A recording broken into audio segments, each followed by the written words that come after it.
चावल ले लो। अथ तृतीयो अध्याय।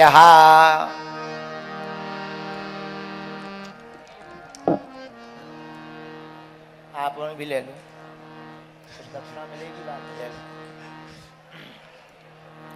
श्री सूत उवाच। तीसरे अध्याय में सत्यनारायण की महिमा और गाई जाती है। आज 2 अध्याय को श्रवण करेंगे। अथ तृतीयो अध्याय, ध्यान से सुनना। श्री सूत जी बोले, हे मुनि श्रेष्ठ, आगे की कथा सुनो। पहले के समय में एक उल्कामुख नाम का राजा था। उसका क्या नाम था? उल्कामुख। उल्कामुख नाम का राजा बड़ा ही बुद्धिमान था, जितेंद्रिय था। बुद्धि तो तेज थी ही, इंद्रियों भी उसने जीत रखी थी, इसलिए जितेंद्रिय था। सदा सत्य बोलने वाला था, बुद्धिमान था। वह प्रतिदिन देवालय में जाता था, मंदिर में जाता था रोज। ब्राह्मणों को, साधुओं को धन देता था, ब्राह्मणों को प्रसन्न करता था। उसकी पत्नी भी कमल के समान मुख वाली साध्वी, सती साध्वी थी। उन दोनों ने संतान की कामना के लिए भद्रशिला नदी के किनारे सत्यनारायण भगवान का व्रत किया। राजा के पास सब कुछ था, लेकिन एक कमी थी। क्या? संतान नहीं थी। और एक संत कहते थे, पति बिन सूनी मांग, पुत्र बिन है घर सूना। स्त्री कितनी भी सुंदर हो, पर अगर सिंदूर से मांग ना भरी हो तो ठीक नहीं लगती। किसी राजा के घर पर कितना भी राजपाट हो, धन हो, दौलत हो, पर संतति ना हो तो वो धन किसी काम का नहीं है। कौन संचालित करेगा, कौन चलाएगा, किसके लिए है? तो राजा के पास सब कुछ था, लेकिन संतान नहीं थी। तो राजा ने अपनी पत्नी, जो कमल के समान मुख वाली थी, उसके साथ में जो है सत्यनारायण भगवान का व्रत किया। भद्रशिला नदी के किनारे पर सत्यनारायण की कथा कर रहे थे। उसी समय धन से परिपूर्ण एक नाव आई। उस नाव में एक साधु नाम का वैश्य बनिया बैठा हुआ था। वह वैश्य व्यापार के भाव से इस तरफ आया था। नाव को तीर के किनारे खड़े कर कर राजा के पास आ गया। राजा को भाव पूर्वक व्रत करते देखकर विनयी भाव से पूछने लगा। साधु बानिया कहने लगा, हे राजन, भक्ति युक्त भाव से बड़े प्रसन्नता पूर्वक आप ये क्या कर रहे हैं? इसके करने से क्या फल मिलता है और इसको क्यों करना चाहिए? इस समय मेरी सुनने की इच्छा है, मुझको बताओ। राजा बोले, हे साधु बानिया, हम पुत्रादि प्राप्ति की कामना के लिए, बंधु बांधवों के साथ अतुल तेजस्वी संतान के लिए भगवान सत्यनारायण का व्रत और पूजन कर रहे हैं। साधु नाम का बनिया बोला, महाराज, क्या सत्यनारायण का व्रत करवाने से संतान होगी? राजा बोला, बिल्कुल होगी। भरोसा दृढ़ होगा, नियम का पालन करोगे, व्रत को पूर्ण करोगे तो निश्चित तुम्हारे घर पर संतान होगी। साधु नाम का बानिया घर लौटा, व्यापार करके आनंदित होकर के घर आया। उसने संतान देने वाली अपनी स्त्री से कहा, हे देवी, आज हम दोनों संकल्प ले रहे। देखो, सत्यनारायण का एक फल है, आप व्रत करो तो फल मिलना ही है, पर सामर्थ्यता नहीं है, समय नहीं है, और उस वक्त आप सत्यनारायण की कथा ना करवा पाओ तो किसी भी परिस्थिति में सत्यनारायण कथा करवाने का अगर आप संकल्प ले लोगे तब भी आपका काम सफल हो जाएगा। साधु नाम का बनिया महाकंजूस था। उसने सोचा पहले कर देंगे और फिर बाद में संतान ना हुई तो पत्नी से बोला, एक काम करो, देखो जो जितना बड़ा होता है, पुण्य की जड़ पाताल तक, पाप की जड़ अस्पताल तक। साधु नाम का बनिया अपनी पत्नी से बोला, एक काम करो, हम दोनों संकल्प ले लेते हैं। अच्छा, क्या संकल्प? हमारे जब संतान होगी तब हम सत्यनारायण भगवान के व्रत को करेंगे। पत्नी भी बड़ी प्रसन्न हो गई। लीलावती नाम था पत्नी का। लीलावती प्रसन्न हो गई। बहुत अच्छा उपाय महाराज, जय हो आपकी। लेकिन भगवान की कृपा, कालांतर में साधु नाम के बानिया के यहाँ लीलावती के गर्भ से एक सुंदर कन्या का जन्म हुआ। वह दिनों दिन ऐसे बढ़ने लगी। 10वें महीने में उस कन्या का जन्म हुआ। वह कन्या रत्न की उत्पन्न दिनों दिन ऐसे बढ़ने लगी जैसे शुक्ल पक्ष का चंद्रमा बढ़ता है। उस कन्या के स्वरूप को देखकर ब्राह्मणों ने उसका नाम कलावती रखा। क्या रखा? कलावती नाम रखा। नामकरण हो गया। एक दिन लीलावती अपने पति से बोली, महाराज आपने संकल्प किया था कि जब हमारे संतान होगी तब हम सत्यनारायण भगवान के व्रत को करेंगे। साधु नाम का बानिया बड़ा कंजूस था, चमड़ी चली जाए पर दमड़ी ना जाए। उसने सोचा अभी कर देंगे, फिर शादी होगी फिर करना पड़ेगा, 2-2 बार खर्चा लगेगा। देवी चिंता मत करो, बेटी का जब विवाह होगा तो दोनों इकट्ठी सत्यनारायण भगवान के व्रत को करेंगे। पत्नी को समझा बुझा दिया। बेचारी पत्नी क्या बोले समझ गई। साधु नाम का बानिया व्यापार करने चला गया। जब व्यापार करने चला गया कुछ दिनों बाद वापस आया। दृष्टवा तु सुंदरम बालम वाणिक्य पुत्रम गुणान्वितम। जब वापस आया उसने अपनी कन्या को खेलते हुए देखा। विवाहार्थम च कन्याया वरम श्रेष्ठम विचारय। कन्या को विवाह योग देखकर मन में सोचा बेटी का विवाह कर देना चाहिए। दूतों को बुलाया, इधर आओ, हमारी बेटी के लिए कोई सुंदर वर देख कर के लाओ। दूत गए, एक सुंदर व्यापारी के बालक को देखकर महाराज के पास आकर, साधु नाम के बानिया के पास आकर खबर की। साधु नाम के बानिया ने उस सुयोग वर को देख करके दृष्ट्वा तु सुंदरम बालम वाणिक्य पुत्रम गुणान्वितम, तुरंत अपनी बेटी कलावती का विवाह कर दिया। विवाह के बाद भगवान की कथा को भूल गया। पहले ही नहीं की, ऊपर से विवाह की भाग दौड़ में भूल गया। जब भूल गया तो दामाद को घर पे ही रख लिया। बेटा यहीं रहो, हमारे पास तो बेटी भर है, यहीं व्यापार करो, हमारा काम देखो। कुछ दिनों के लिए दामाद के साथ वह चतुर साधु बानिया दामाद को लेकर व्यापार करने समुद्र के किनारे एक रतनपुर नामक नगर में गया।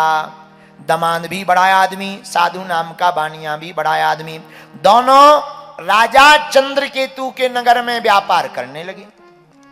भगवान ने सोचा बड़ा कंजूस है, पहले कह रहा था कि बेटी हो जाएगी तो फिर सत्यनारायण करवाएंगे, बेटी हो गई तो फिर कह रहा था कि जब विवाह हो जाएगा तब करवाएंगे, अब शादी हो गई फिर तो वही हाल है, फिर कहेगा नाती पोता और हो जाए फिर करवाएंगे, नाती पोता हो जाएंगे फिर कहेगा महाराज इनकी शादी और हो जाए।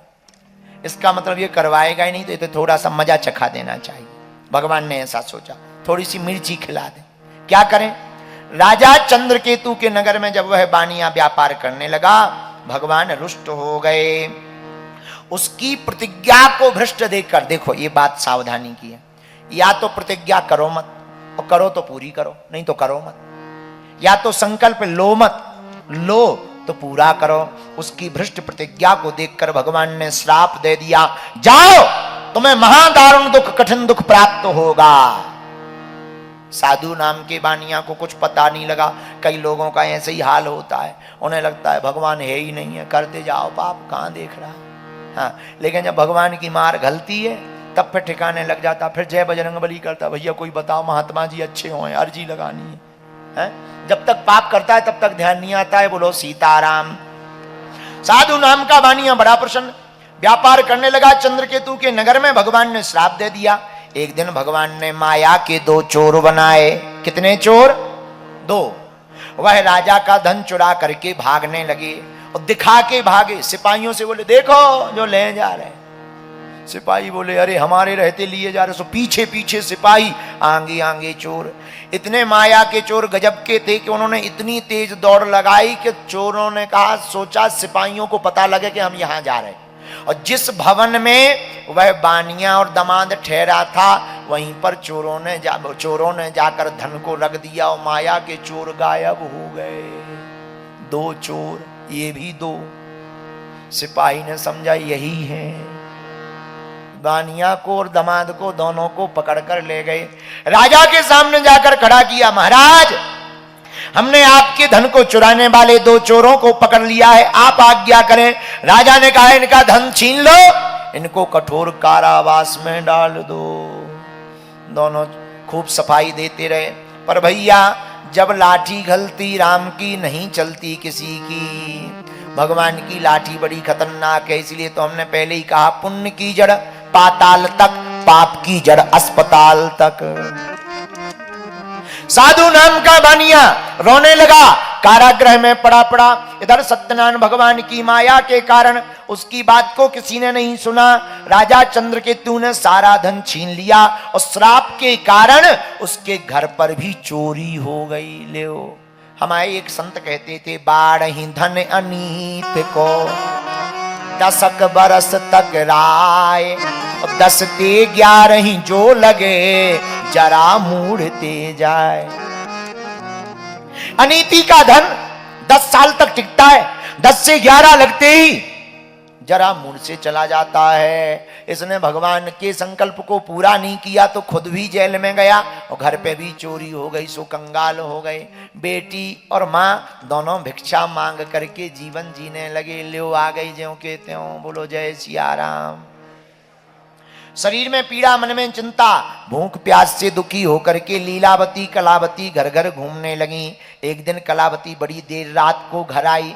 एक जगह ब्राह्मण के घर सत्यनारायण की कथा को देखकर बैठ कर के सुनने लगी। रात को प्रसाद पाकर घर आई। माता प्रेम बहुत करती थी कलावती से। कन्या से बोली, हे बेटी, इतनी रात तक कहाँ रही?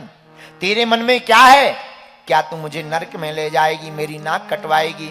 यह सुनकर कलावती बोली, नहीं माँ, हम एक ब्राह्मण के घर पर थे, वहां पर हमने सत्यनारायण भगवान का व्रत होते देखा। लीलावती को याद आ गया कि तेरे पिता ने संतान प्राप्ति के लिए इस संकल्प का व्रत लिया था, हो ना हो ये सत्यनारायण भगवान का ही श्राप हो। तुरंत पड़ोस में जाकर सामग्री को मांगा। कन्या के वाक्य सुनकर साधु वैश्य की स्त्री सत्यनारायण का व्रत करने के लिए तैयार हो गई, उद्यत हो गई। उस स्त्री ने बंधु बांधवों को बुलाया, सत्यनारायण भगवान की कथा की और सत्यनारायण की कथा के अंत में कहा, हे प्रभु, मुझसे, मेरे पति से, मेरे दमान से जो भी अपराध हुआ हो क्षमा कर दो, हमसे भूल हो गई, अज्ञानी है। भगवान प्रसन्न हो गए। छड़े रुष्टा छड़े तुष्टा, रुष्टा तुष्टा छड़े छड़े। भगवान थोड़े में प्रसन्न हो जाते हैं और थोड़े में नाराज हो जाते हैं। भगवान प्रसन्न हो गए।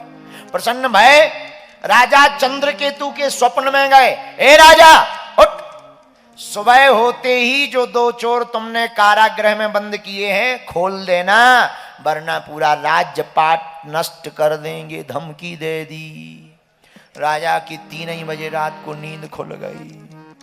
और कौन नाश करवाना चाहे, भगवान बोल रहे, दिमाग खराब हो गया। रात को ही उठ बैठा। सुबह सभा लगी, सभा में अपना स्वप्न सुनाया। ब्राह्मण बोले, महाराज खोल दो, काय को बर्बाद करवा रहे, खोल दो। दोनों को बुलाया, साधु और दामाद को बुलाया।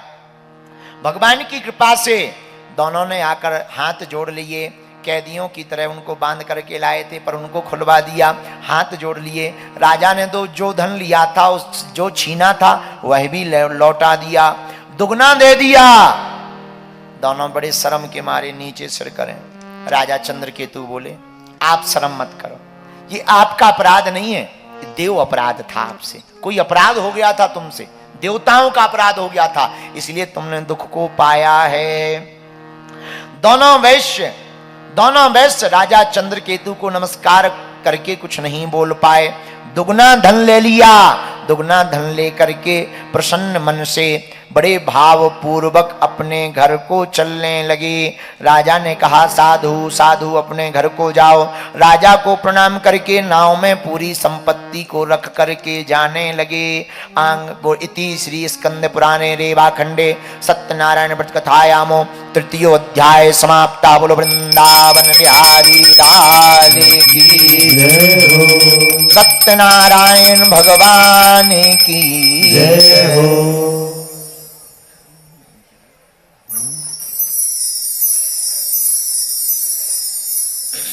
छोड़ दीजिए, आदमन के मुंह पे ना फेंको, वहीं अपनी थाली में रख लो, हल्दी जो चावल हल्दी चावल लिए वहीं रख लो।